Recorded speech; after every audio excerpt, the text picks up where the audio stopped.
بسم الله الرحمن الرحيم يا بنات.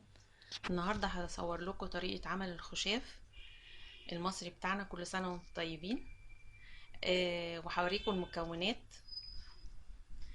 انا نقع قمر الدين ده منقوع كده من الصبح، او ممكن تنقعيه من بالليل لغاية الصبح، بس يستحسن عشان الحر ده حطيه في التلاجة.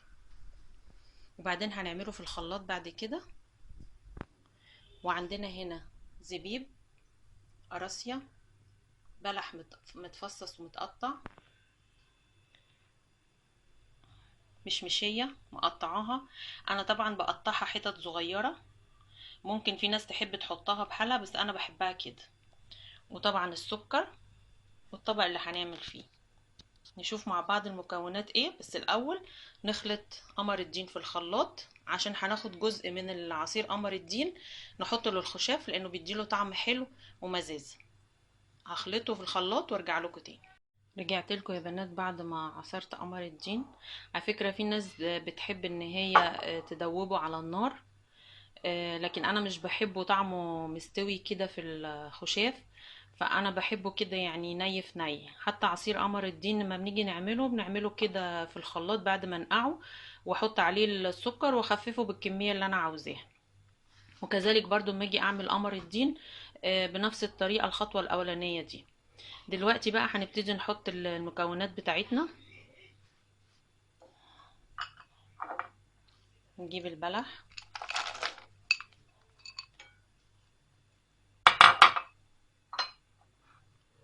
القراصية،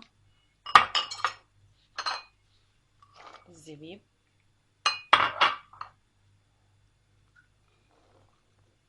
المشمشية. معلش اعذروني انا بصور بايديا، ايد بصور بيها وايد التانية بمسك بيها المكونات. هبتدي بقى ايه احط السكر اللي انا عاوزاه، كل واحد حسب كمية السكر اللي هو ايه بيحبها.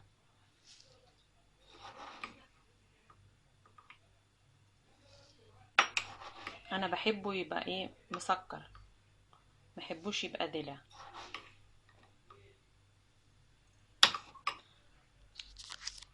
هبتدي احط بقى المية بتاعتي. مش عايزة مية كتير انا.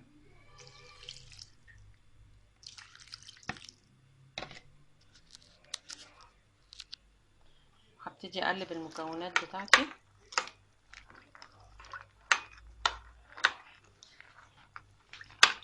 شايفين لونه؟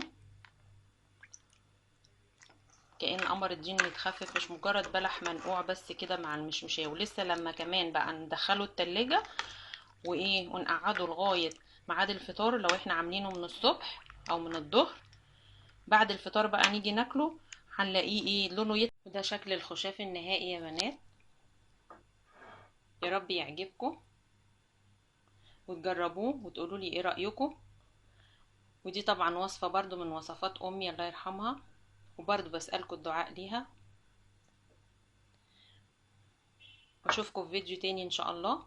وما تنسوش اللي ما اشتركش في القناة يعمل اشتراك او سبسكرايب، ولايك لو عجبه الفيديو، وكومنت لو عايز يسألني في اي حاجة هرد عليكم على طول، وشير عشان برضو الكل يستفيد من الوصفة دي لو حد حابب يعرف ازاي الخشاف طريقته بيتعمل. هو سهل وبسيط جدا، واتمنى ان هو ينول اعجابكم. السلام عليكم.